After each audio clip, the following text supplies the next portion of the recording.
Mr. Pope, it's good to finally get you in the chair. Yeah, Joe, glad to be here. How are you doing? I'm doing well. I'm doing well. Show's been fabulous this year.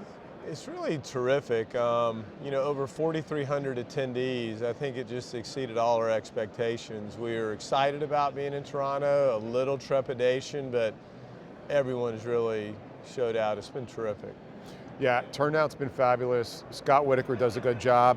You've been critical in this for at least, the last dozen years or so, especially on the emerging tech side. Yeah, thank you. I've been on the board of AdvaMed Excel for the last 12 years, and that's companies that are under 100 million of revenue per annum, but the vast majority of those are startups, pre-revenue. So those companies can come here, Excel can kind of wrap their arms around and give them access to a lot of thought leaders, regulatory advice, everything from building their company from $1. And now that we have a big presence of investors here, I think it's really become the preeminent medtech meeting globally.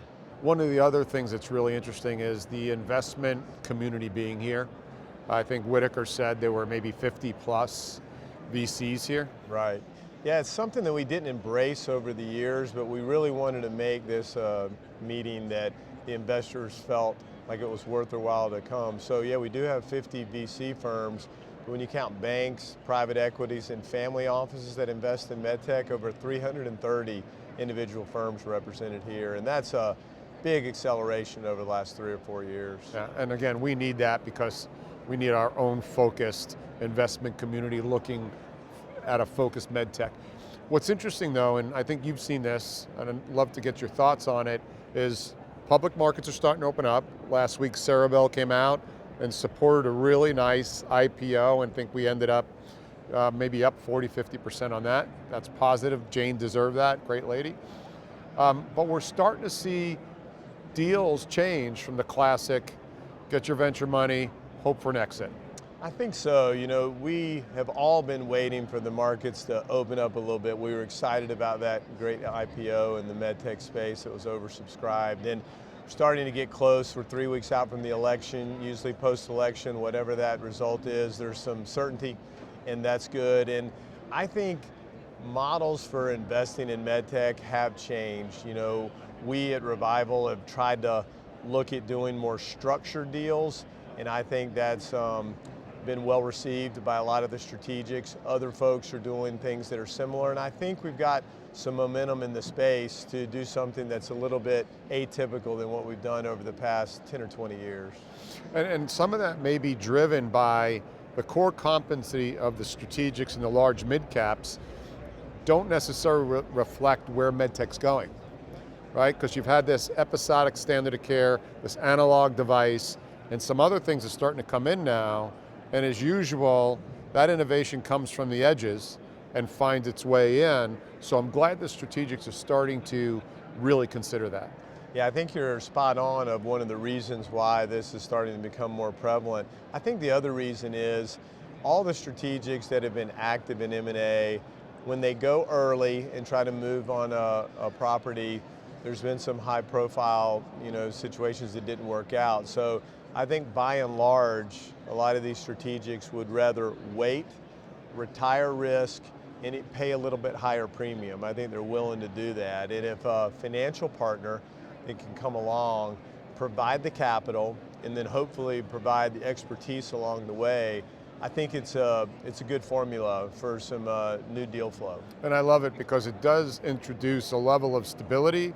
And from my vantage point, I know talent loves innovation, and if you can introduce predictability on the end point, everybody wins, because you get these mavericks who probably won't go to a strategic, but still want that innovation. And then you have the strategics who need what the mavericks can do. And if we can both mitigate risk, I think the acquisition price may end up coming down, because the multiples, you don't have to ingest the clinical build and the commercial sales team, which are the two largest spends and the largest risk. So your multiples could arguably drop on the acquirer side.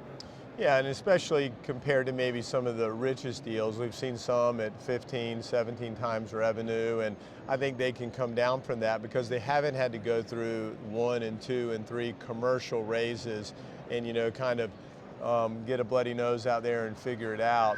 But I think the other thing that the strategics really like that a lot of people don't realize is if you do a structured deal up front and you start building it in the image that they want, they have much less trouble digesting it, as you said, because you can build a quality system, you can have a regulatory strategy, you can make sure that the systems you put in place are very much harmonized with the ones that the strategics are already doing. So you don't have that classic 18 months of, wow, we're just not going to be able to get this, totally into our system without a lot of pain and suffering. And sometimes they have to take those products off the market or they can't really go. So when you can kind of build it in the image that they want, when you decide up front you're going to do a structured deal, it makes the back-end integration much smoother. Yeah. So we came out of a really tough 2023. 2024, there's really light coming on the industry right now. I know we're seeing it for the last 9-10 months, and we're usually the canary in the coal mine. Election year, interest rates dropping. What are you going to be watching for 2025? Yeah, I think we've had a lot of the banks here, and we've talked to a lot of those folks, and the deal flow over the last 3 quarters has really ticked up meaningfully, which is great. We spoke about, the public option hopefully becoming a little bit more available. So I think what we want to do is we want to work with strategics that want to continue to grow through acquisition. And we know who they are. There's, certainly a handful of them that have kind of written the book over the last 10 years and had phenomenal performance. We like staying close to them and making sure we know what properties and technologies and early stage companies they value, so we can do some of our own diligence and make sure if they do come to us or others to say, hey, let's think about talking about a structured deal here, we've got a good idea of some of the diligence already done up front. And I think it's exciting for the strategics to strike those relationships like they have with you, because you can be the eyes in the market that they might not even have line of sight on a technology that might fill a gap in their portfolio. Yeah, I think so. What we've tried to do, we've tried to mix traditional investment professionals with operators.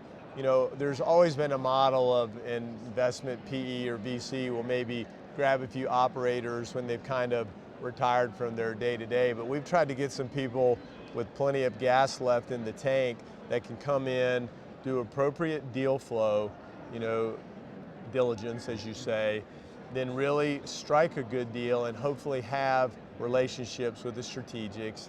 And then most importantly, after the deal's done, not micromanage, but really be in there, with both hands to really try to help them out, because some of our, folks like myself have been in those seats for a couple decades, and we've seen a lot of the cycles, and I think we can really be a value add. So those 3 ingredients have set up a pretty robust pipeline.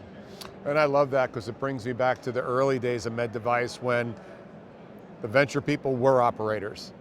They could offer value sitting on the board, right? They managed that regulatory gauntlet. They had the clinical sort of scars. They knew the product development.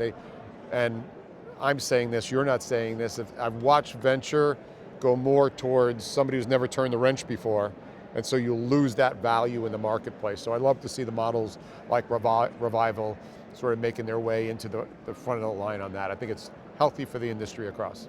Yeah, that's great. We feel like that too. As I look back on my 20 plus years as a CEO, some of the best advice, the best counsel I received were from investors or board members that had been operators, because they've just been there and done that, whether it's raising money, commercializing, going through regulatory, working with boards, raising money. It's nice to have people that have been in those seats. Agreed. Well, I know you got to get back at it today. I appreciate you taking the time as always. Yeah, thanks for everything you're doing for the industry. You got it. Thanks, my friend. I'm Joe Mullings from the floor of the Medtech Conference, Toronto 2024. Be well.